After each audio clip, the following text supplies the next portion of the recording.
Bonjour Renaud, bonjour Andrea. Bonjour Roland. Bonjour. Alors je suis d'abord très heureux au nom de l'association AVI France de vous annoncer que nous vous octroyons une somme de 500 euros pour l'année 2014. Super. Voilà. Et nous sommes très heureux de soutenir Auroville Radio. Alors cependant, je pense que pour l'ensemble des participants et de nos adhérents en France, il serait bon de faire un point sur la situation concrète de la radio ici à Auroville, dans un premier temps, et dans un deuxième temps, quelles sont les perspectives que vous voulez mettre en place dans les mois à venir. Tu veux répondre? Alors, nous sommes ici dans la radio. La radio s'est revitalisée après les problèmes que nous avons eus en février. Il y a une personne qui s'appelle Renaud. Il a beaucoup d'énergie. Il est né en Auroville. Elle a des connaissances avec la réalité de Auroville. Et elle a une idée de pousser pour la radio, de faire la radio NFM, d'aider moi dans le processus de faire la radio. C'est un ancien rêve, le FM radio. Quand on était tout petit, chez Johnny, on avait grimpé sur son windmill un jour et on avait fait une petite... et on a essayé, parce que c'était illégal à l'époque. Et on a fait un récepteur à certitude et on a essayé de parler pour voir si ça marchait. Donc c'est un ancien rêve de voir enfin la radio. Et tant que ça marchait, j'étais tellement content quand Andrea est arrivé et qu'il a fait tout ça. Donc quand ça s'est arrêté, j'étais attristée. Quand ça s'est arrêté cette année, hiver, donc je me suis dit ah non, surtout pas ça, c'est une chose. Mais je serais pas venue parce que ça marchait déjà.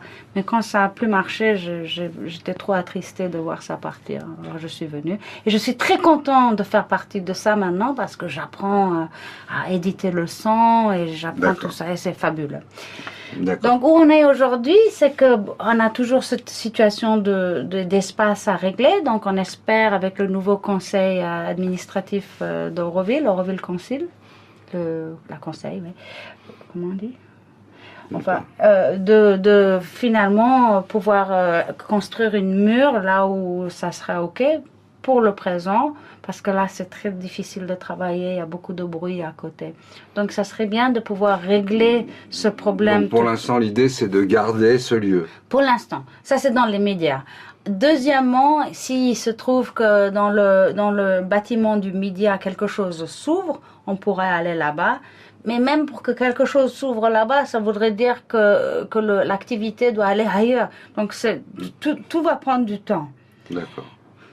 Et en troisième, on a vraiment le rêve de partir d'ici, d'aller dans la zone culturelle et de créer cette école de communication où il y aura la radio, la station FM, mais où ça pourrait se rejoindre à plus de... dans l'image plus large, non? André a parlé de la photographie, les artistes graphiques, donc avoir un lieu où un pôle de communication entre guillemets professionnel. Exactement. Qui permettent aux communautés de mieux exposer leurs projets, d'avoir des qualités graphiques, images, etc., qui soient portées par une structure qui va améliorer tout ça. À apprendre comment le faire, parce qu'il y a beaucoup de gens qui ont les idées, mais n'ont pas la connaissance pour le faire d'une manière qui est acceptable pour le monde entier. Voilà, et que ce soit en fait une agence de communication. Parce que je sais, mais c'est quelque chose de rassembler les compétences. Rassembler les compétences et d'être en même temps une école. Et en même temps, ce que ça va permettre, puisque Andrea il est revenu, il a dû reconnaître que